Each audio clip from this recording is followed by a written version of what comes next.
ഇന്ന് എന്താ വിശേഷം എന്നല്ലേ? ഇന്ന് രാവിലെ തന്നെ ഞാനിതാ കുറച്ച് മാമ്പഴം പറക്കാനാട്ടോ വന്നിട്ടുള്ളത്. അത് കഴിഞ്ഞപ്പോൾ നമുക്കിതാ പയറൊക്കെ നടാനുണ്ടായിരുന്നു. ആ പയർ നട്ടു കൊടുത്തു. പിന്നെ നമ്മൾ നേരെ പോയത് മുളകിൻ്റെ അടുത്തേക്കാണ്. മുളകിൻ്റെ കടക്കിൽ കുറച്ച് പുല്ലൊക്കെ ഉണ്ടായിരുന്നു. അപ്പോൾ അതൊക്കെ ചെത്തി കളഞ്ഞു. പിന്നെ അതേപോലെ തന്നെ മുളകിൻ്റെ കടക്കിലേക്ക് കുറച്ച് മണ്ണൊക്കെ ഇട്ട് കൊടുത്തു കേട്ടോ. ഇതാണ് കേട്ടോ ആഫ്രിക്കൻ മല്ലി. നമുക്ക് കറികളിലൊക്കെ മല്ലിയിലേക്ക് പകരം ഉപയോഗിക്കാൻ പറ്റും. ഇതേപോലെ വരും. ഇതിൽ നിന്ന് കുറേ വിത്തുകളൊക്കെ വീണിട്ടുണ്ടാവും. അപ്പോൾ ആ തൈകളൊക്കെ മുളച്ചിട്ടുണ്ട്. അപ്പോൾ അതിൻ്റെ ഇടയിൽ നമുക്ക് കൈക്കോട്ടൊന്നും ഉപയോഗിക്കാൻ പറ്റില്ല. കൈ കൊണ്ട് തന്നെ നോക്കിയിട്ട് വേണം കേട്ടോ വലിച്ചെടുക്കാൻ.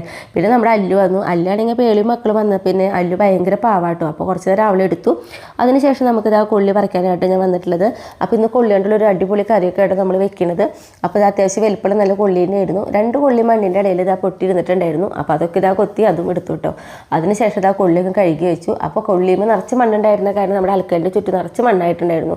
അപ്പോൾ അതൊക്കെ ഒന്ന് അടിച്ച് വാരി വൃത്തിയാക്കി കഴുകി എടുക്കുകയൊക്കെ ചെയ്തു കേട്ടോ.